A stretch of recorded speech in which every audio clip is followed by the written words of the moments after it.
If you were in a room filled with 15 to 20 people and a woman was at the front of the group explaining something, anything, would you be completely attentive even if you disagreed with her? Would you make eye contact? Would you glance at your phone while she was speaking? What if the person talking was a man? Would you lend him a greater level of respect?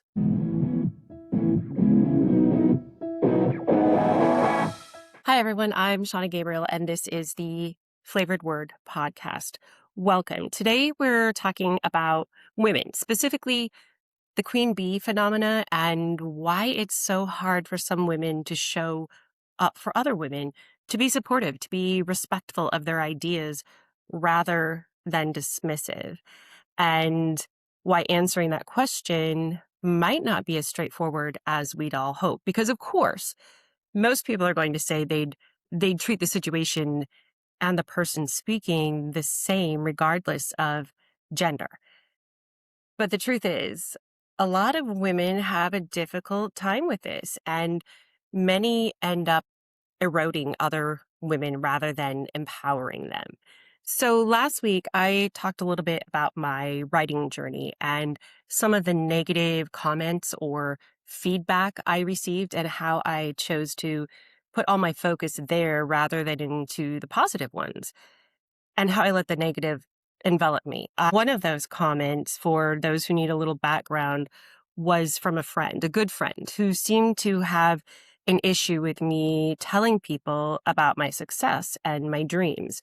The full context, she was in the process herself of launching a business, and I told her she needed to tell more people about it. She, however, disagreed and proceeded to tell me that what I was doing was bragging, and she wasn't going to do that.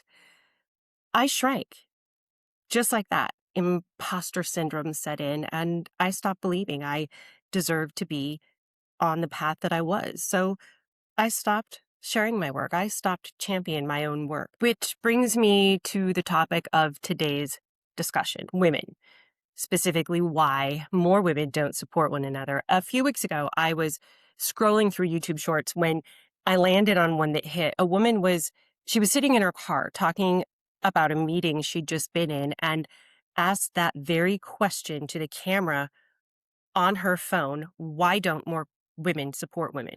Why can't women be proud of other women for their accomplishments? She went on to plead for the queen bee behavior to stop and finished her 60-second PSA, if you will, asking for the behavior to stop because there is room at the top for more than just one woman. The queen bee phenomenon, it's a thing. I Googled it briefly, and from the little that I read, it's exactly what it sounds like. And in business, it's easily related to a change in the balance of power when one woman rises in rank, how she's ostracized by other women, partially, I think, by her own doing. She feels a need to distance herself to align better with others of her same ranking, which mostly are men, but mostly because so many women also seem to think there's only room at the top for one woman. And that's just plain bullshit. Women need to support one another. So I got a new headshot. The ones I had been using across some platforms they were just a little too casual, a little off for the professional side of my work.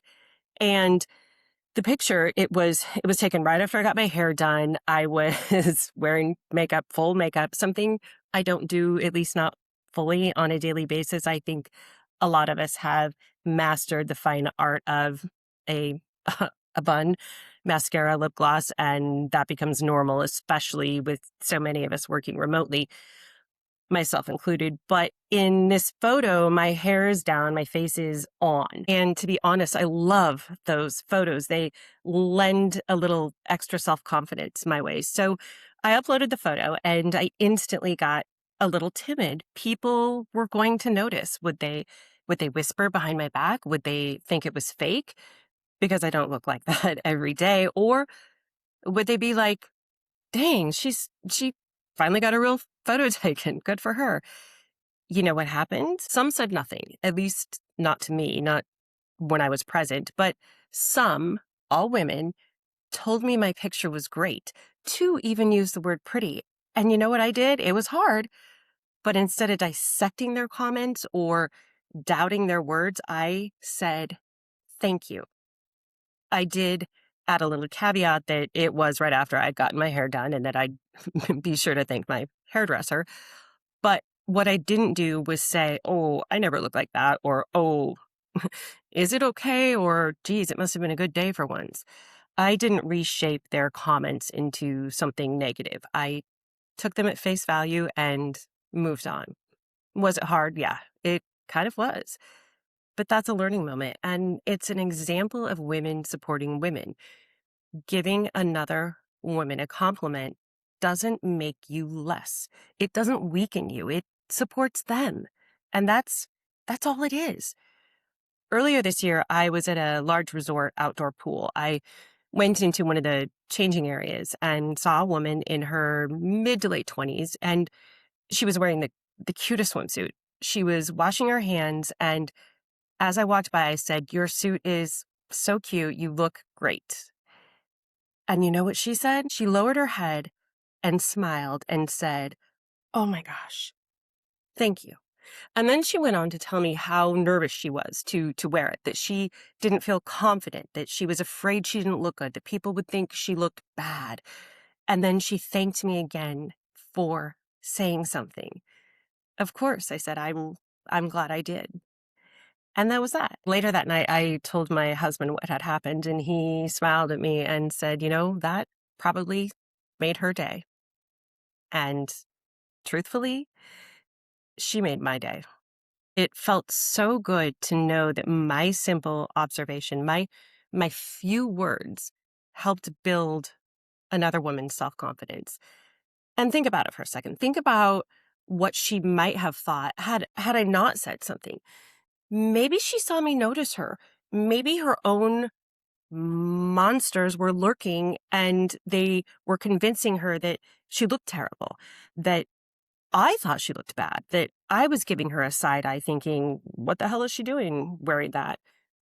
Because we all do that. We all see someone look our direction a certain way and decide without having any idea at all that their glance carries some negative thoughts aimed directly at us.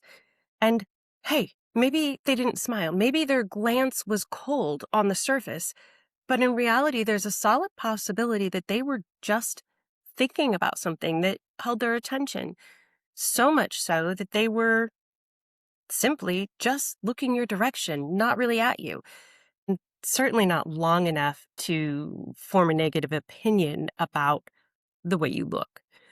I don't know, just something to think about. Secretary of State Madeleine Albright, in her keynote speech at the Celebrating Inspiration Luncheon with the WNBA's, I think it was the All Decade Team, 2006, she said, "There is a special place in hell for women who don't help other women." Agree, 100%. Yes, drop a quick thumbs up in the comments, because how can you not agree? When I read that or come back to it, it makes me want to pen a letter to all the women who in the past acted like they were my friend, but never showed up when things got hard. Likewise, they never showed up when things got good. To all the friends who never read my book, never thought about giving me a review on Goodreads or Amazon, never dropped a like or a heart on the social media I was posting when I was trying to market myself, never offered to host a book club and feature my book. Thank you. Thank you for making me the kind of woman who supports other women. And so if I leave you with anything today, it's this. Number one, if you are in a meeting and another woman has the floor, don't dismiss her ideas, even if you disagree. Listen, make eye contact, help reinforce her worth instead of quietly eroding it. Number two, compliment other women. Their success doesn't diminish yours. Their confidence doesn't threaten yours. A simple, "you look great," or "that was a smart point," can shift someone's entire day. And three, remember, there is room at the top for more than one woman. There's room for many. There's room for you. There's room for me. Because maybe, just maybe, if we all started giving a little bit more support, a little more grace, a little more respect, we'd make our world a little softer and kinder. Sometimes it only takes a few positive words from a stranger to change the way a woman sees herself. And when those words come from another woman, they carry a different kind of power. So, to the women who didn't show up for me, thank you. You taught me what real support looks like. You taught me what friendship isn't. And you made me hungry for better. And to the strangers who championed my work when I was too tangled in my own monsters to champion myself, thank you. You helped me remember my worth. You helped me pick up my pen again, and you helped me keep telling my story. Support is contagious. Confidence is contagious. Kindness is contagious. Let's start spreading more of it. Thanks for listening. Be sure to subscribe so you get all the fresh content as soon as it drops. Tune in next week for a candid discussion about the monsters we create ourselves and how to quiet them. A deeper dive, if you will, into our internal critics and why we underestimate ourselves even when we outperform. And remember, this isn't a scrapbook, it's unfiltered talk. Have a good rest of your week, everyone.